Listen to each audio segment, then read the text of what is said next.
through many, Olivier, I'm going to speak in English here and Olivier will help. General Tremont, this is what happens, General.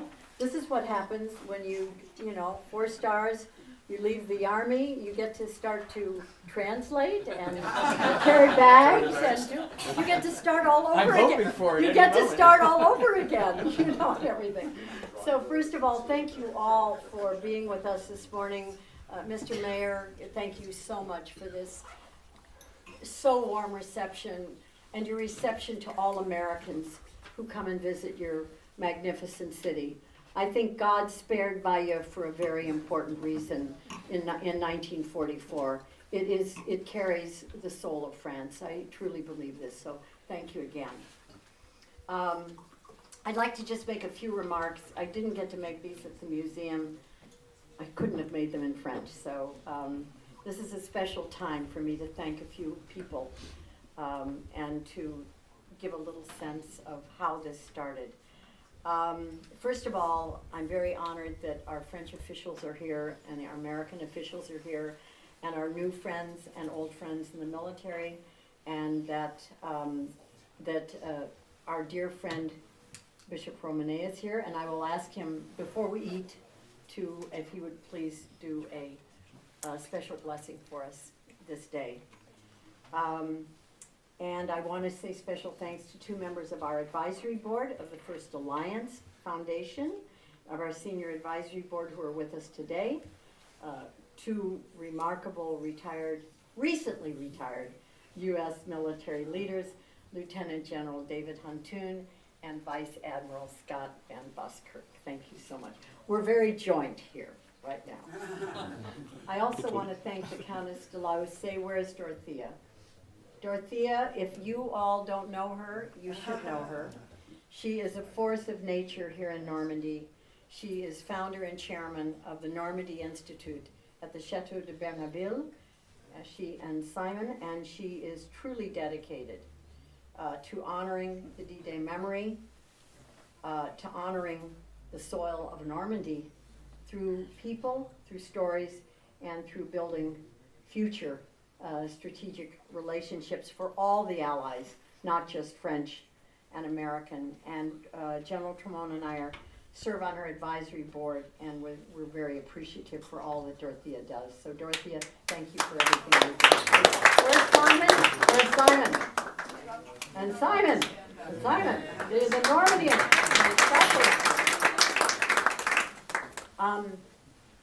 The exhibition we just inaugurated actually came about through 2 events. First, as our dear friend General Dundalk said, I saw the exhibit at the Museum of the Invalides, Museum of the Army at the Invalides, Churchill and de Gaulle 3 years ago, and was profoundly affected by it. And then something else happened. 3 years later, our very small commemoration on the 2nd of June, 2018, at Ike's statue.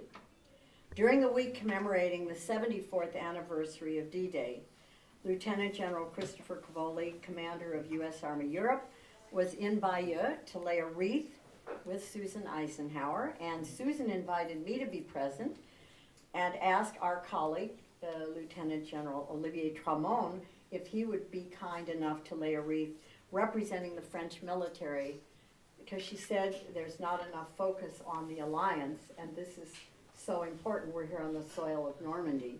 It's very important. And then the Vice Mayor of Bayeux was also present. I believe that maybe we were 10 people, around 10 people there last year.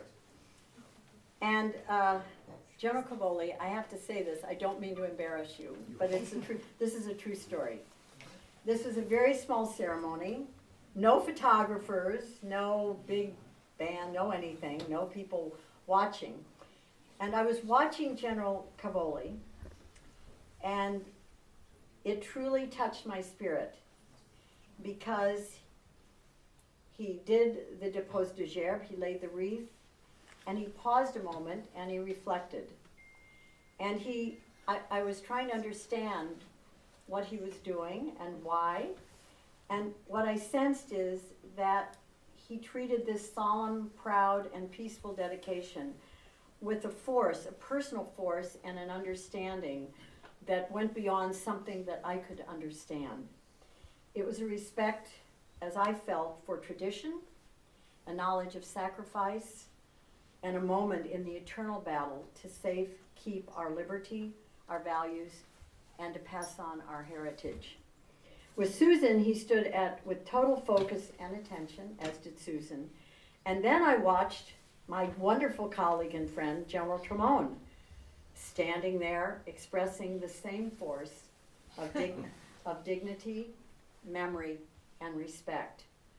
Generals of two different nations, but sharing an enduring bond in spirit, a brotherhood, fraternité, known only by those men and women who serve and sacrifice to safeguard not only our security today, but our common history and our destiny.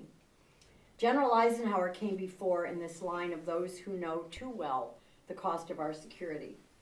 Ike led the alliance, forged the day-to-day relationships so necessary among all of the allies, everyone with their own agenda, to liberate Europe. Ike had to make constant, urgent, complex decisions with monumental consequences. He had to issue the 5th June command, as Susan pointed out today, to go forward with the landings on 6th of June despite terrible weather and an uncertain outcome. Or to give the order to change military plans and divert Allied forces.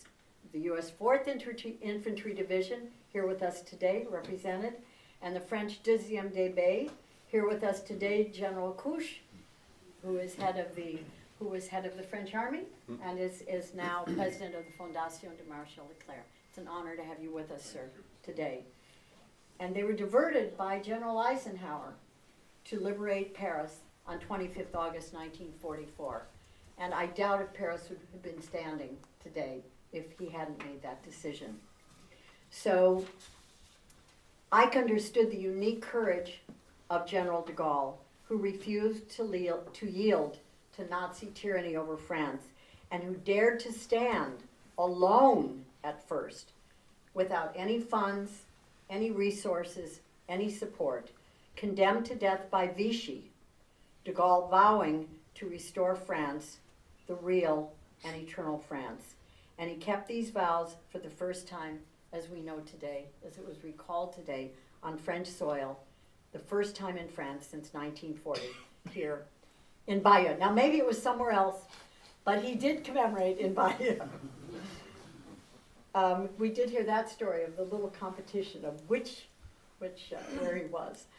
So the exhibition of Eisenhower and de Gaulle became our foundation's first project, funded to actualize our mission to commemorate the French-American alliance through history and to reinforce the joint bonds of confidence and trust in our militaries. We believe that's critically important today and for the future.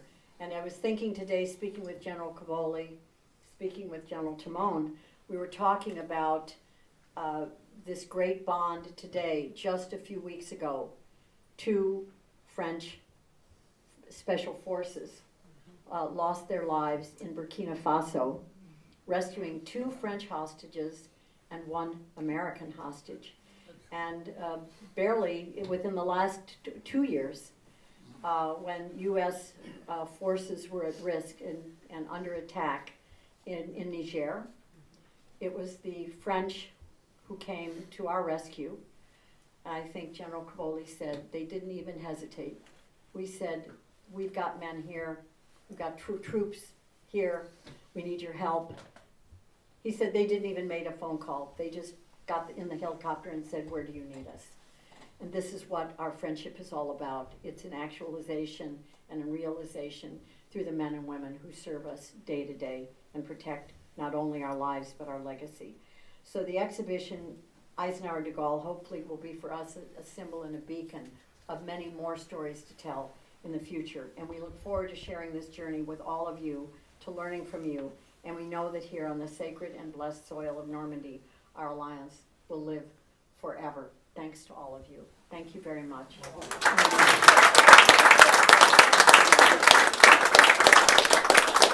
And I have a little gift for the mayor of Bayeux. I came from the States, so General Tremont's going to help me. Yes. Mayor, just a little gift from the White House. From the White House. This is for you. And Olivia will read to you what it's all. I will read to you what it's about, and it's in the box. I can read it, but I can read it in English, but I can't. I quote it what it is. In our foundation's called the First Alliance, La Première Alliance, because France was our first ally. Without France, we would not be the United States of America. Where's our wonderful British friend who's here today? Hello. And look, we're still friends today. So He's with me. He's okay. He's with me. He's a good guy. All right. No, but we honor our full alliance, and our British friends have been very, very powerful in supporting our alliance. But this is a letter opener replica of a saber, which French volunteers in the American Revolution commissioned in gilded brass for presentation to George Washington. But it was not finished before Washington's death in 1799. So it stayed in France, and the French government then donated it to President Roosevelt in 1933. And the original saber was crafted at the Klingenthal Armory in Alsace, France, around 1799 to 1800. So I think it does symbolize this bond that has been with us for so long. And hopefully you can use it at your desk. You can open some good things, and we thought it would be something special for you to have. But it's a model of the saber. Thank you so much, Mayor. Merci beaucoup, Mayor. Olivier will read what it says. En fait, je vais poser une question insolente aux francophones. Et quand j'étais un jeune lieutenant, on avait un système d'éducation, de pédagogie qui s'appelait le commandement participatif par objectif. Et donc on demandait à nos soldats s'ils étaient d'accord, etc. Donc est-ce que vous avez compris ce qu'a dit Carole, ou est-ce que vous avez besoin que je traduise? C'est pas par paresse. Ils ont compris. So, I don't need to translate. Merci beaucoup.